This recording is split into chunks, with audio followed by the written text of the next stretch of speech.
Hola de nuevo. Continuamos con la segunda parte de este comentario. Habíamos visto entonces que las culturas americanas desarrollaron distintos niveles, pasaron por distintas etapas, estadios culturales le dicen los especialistas, etapas o niveles. Algunas de estas fueron evolucionando, superando una etapa sobre la otra desde el Paleoindio hasta llegar a una etapa, la más alta, que se conoce como clásico. Algunas continuaron con un proceso evolutivo temporal muy distinto, mientras unas, digamos que avanzaban, otras sobrevivían de esa manera y continuaron así, siendo cazadores-recolectores. Y vamos a llegar al punto ahora del siglo XIV al XV. En el siglo XIV, el imperio incaico, y vamos a llamarle imperio con toda su definición de lo que significa imperio, prácticamente va a comenzar una expansión que va desde el Cusco y lo que hoy día para nosotros sería el Perú, y se va a extender hacia el norte hasta el actual Ecuador. Se va a ir extendiendo hacia el sur y el altiplano a un importante porcentaje del actual territorio boliviano, el norte argentino, y va a expandir en lo que hoy es territorio chileno, chiquillos, hasta, se dice claramente que pudieron llegar hasta el río Maule, aun cuando su mayor control, influencia, habría estado más hacia las zonas central y norte que hasta el mismo río Maule. Le cuento al tiro. Las dos teorías que explican de que los incas llegaron hasta el Maule son una, que se encontraron con los promaucaes, nuestros mapuches, que defendieron el Mapu, la tierra, y que lo hicieron de tal manera que el Inca no pudo avanzar más.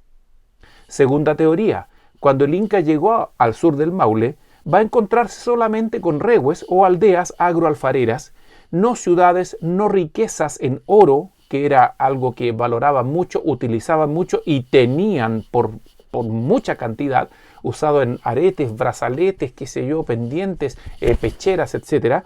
Al no encontrarlo al sur del río Maule de manera abundante, no tienen mayor interés en avanzar.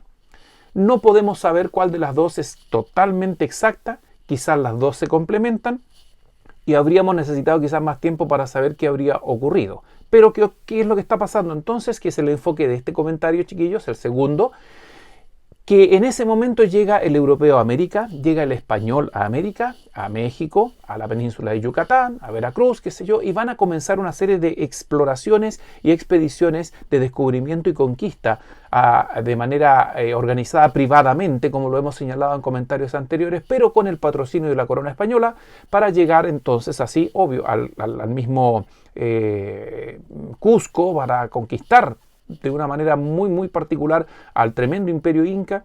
Y bueno, vamos a saber muy bien que van a llegar hasta el territorio chileno. El comentario y el apunte tiene que ver con la pregunta de cuáles eran los niveles culturales que tenían nuestros pueblos americanos a la llegada del europeo, hecho que se fue demostrando en el comentario anterior.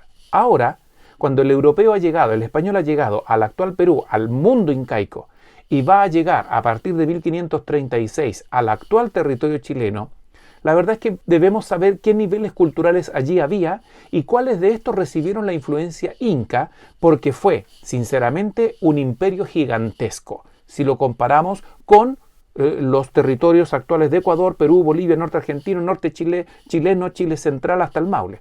Habría sido, efectivamente, fue un imperio gigante. Ahora, cuando el español entonces llega al Cusco y posteriormente llega a Chile, se encuentra con un imperio organizado que tiene un, comillas, emperador, un zapa inca, que es hijo del Inti, hijo del sol, es semidivino.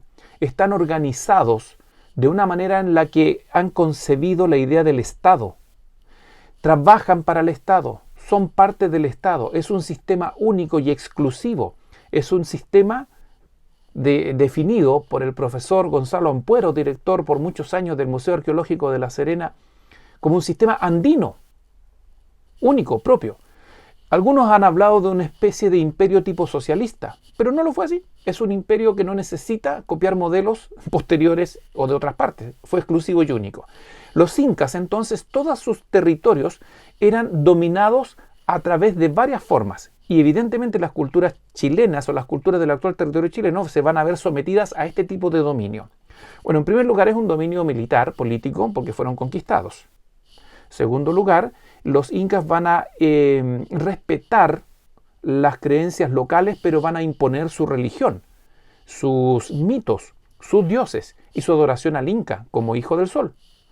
Los incas van a imponer también su lenguaje, el quechua. Este lenguaje va a ser, como quien dice, el lenguaje oficial. Es como cuando el Imperio Romano conquistó vastas regiones alrededor del Mediterráneo y todos tuvieron tarde o temprano que hablar latín para entenderse con el imperio dominante sin perder su propio idioma. Por ejemplo, en el norte chico, en donde hoy día encontramos Copiapó, La Serena, Vallenar o Valle, allí estaba instalada una cultura que nosotros conocemos como diaguita. Es una cultura agroalfarera, es una cultura que tenía su propio idioma. Bien, se llamaba Kunza. Los atacameños, en el norte, alrededor del Salar de Atacama, en donde hoy día encontramos la segunda región de Chile y una parte de la precordillera y altiplano, hablaban el cacán.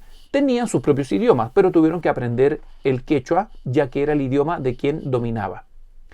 Entre otras cosas, los incas obligaron a las culturas que sometieron a trabajar en una especie de colonia de trabajo.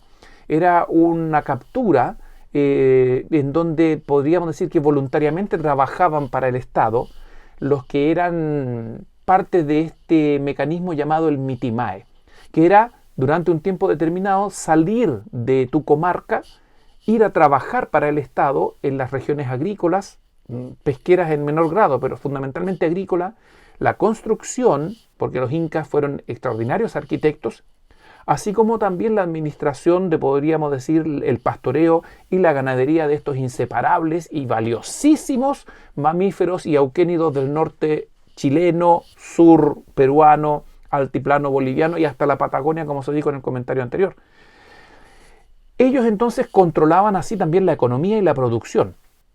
Establecieron un sistema de correos que mantenía en contacto absolutamente a todas las aldeas, a todos los pueblos dominados, en los cuales, después de que muchos se resistieron al dominio inca y otros rápidamente se adaptaron, aparece el curaca, que es el jefe de la tribu, pero que en alguna medida se ha sometido al Inca y por lo tanto estaría representando al Inca y, comillas, trabaja para el Inca, está dominado por el mundo incaico, ¿sí? Representa. Así, de esta manera, el mundo incaico va a estar ejerciendo un control y una influencia muy importante.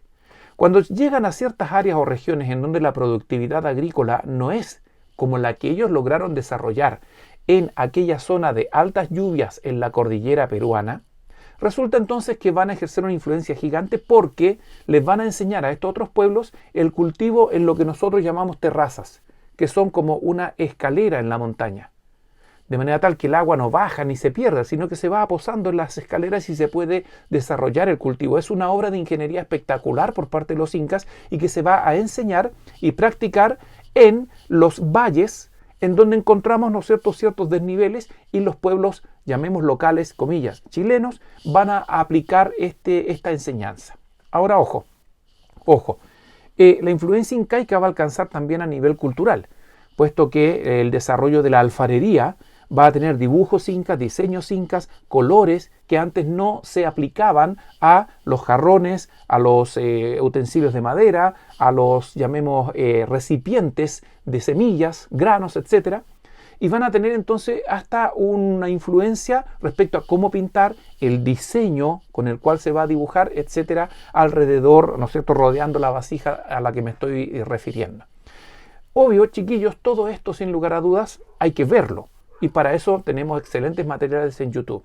Yo quiero insistir en que hay influencia incaica de tremenda forma aquí en lo que actualmente es territorio chileno.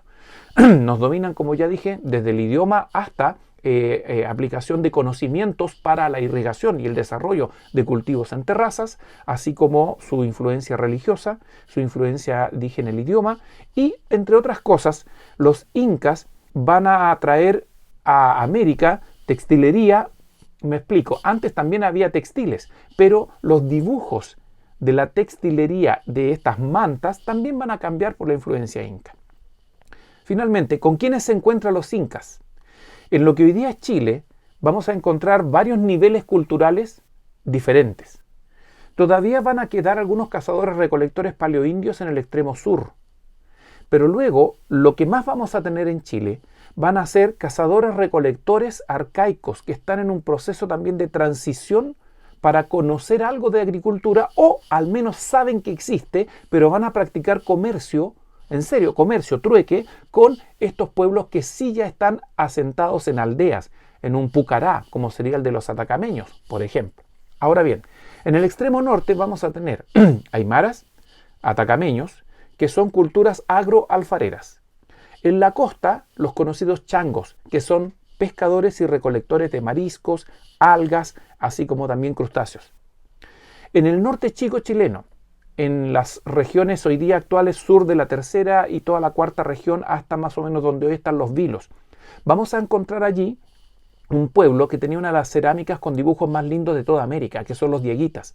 Ellos incluso estaban organizados en pequeños reinos o señoríos.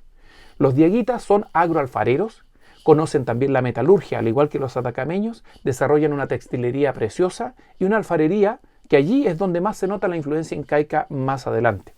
Luego nos vamos a encontrar con la enorme nación mapuche, que va desde aproximadamente el río Aconcagua hasta donde hoy encontramos Puerto Montt, en que son todos un tremendo conglomerado, se calcula en más de 1 millón de habitantes que hablaban el mapudungún, y que por lo tanto están todos emparentados y que tienen solo pequeñas diferencias, que posteriormente el español las marcó al llamarles picunches a los demás al norte o zona central, mapuche propiamente tal a los que encontramos en los alrededores del Biobío hasta el Tolten, Cautín, y le va a llamar huilliche a los que están aún más al sur, en la zona de los lagos, así como hasta más o menos la costa, ¿sí?, del Golfo, o en este caso el seno de Reloncaví, donde encontramos Puerto Montt.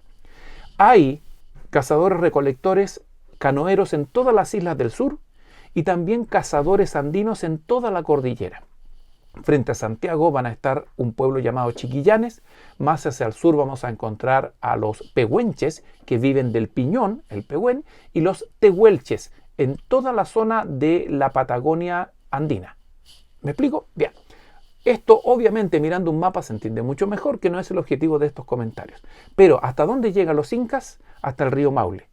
Picunches entonces reciben la influencia incaica y es aquí en donde más se nota el cultivo en terrazas. Y vamos a poder señalar que atacameños, aymaras y los mismos dieguitas como los picunches reciben la influencia incaica. Muchos de estos en distintos momentos lucharon contra el inca y perdieron. Y van a tener que someterse. Los changos no. ¿Por qué? Porque son nómades y son pescadores. No hay una riqueza que le interese al inca. Así podemos terminar señalando de que el imperio inca va a dominar la región del sur de su imperio, que sería nuestro norte chileno, y es llamado Collasuyo, y va a controlar a todas estas culturas agroalfareras y les va a ejercer influencia religiosa, cultural, económica, política y obviamente militar. Cuando el español llega y logra dominar entonces a los incas, de una u otra manera, estos pueblos que se habían sometido al inca, les resultó no más fácil, pero sí medianamente lógico someterse a quien ha sometido, a quien los sometía a ellos. ¿Se entiende? Parece juego de palabras, pero en el fondo es una idea igual de clara. ¿Estamos? Así podemos decir de que los incas de verdad han ejercido una influencia en el norte chileno, y algo muy bonito que se descubrió hace unos 2 años atrás, en donde hoy día está la Plaza de Armas de Santiago, y en los subsuelos de edificios como el Museo Histórico Nacional han encontrado construcciones incaicas, de manera tal que cuando Pedro de Valdivia escoge este rinconcito de la zona central cercano al Mapocho para fundar Santiago, nadie puede decir que no había nada. No, había una importante, si no ciudad, casi, con construcciones de piedra y chozas y una aldea interesante, muy importante, de presencia incaica. Es decir, los incas habrían fundado Santiago con otro nombre, mucho antes que el mismo Valdivia. Ahora nos despedimos a trabajar y nos vemos en la clase entonces del próximo jueves. Cuídense mucho. Yo me quedo acompañado de mis queridas amigas, las llamas, guanacos y alpacas, así como esa textilería mapuche. Y feliz año nuevo otra vez. Chao, chao.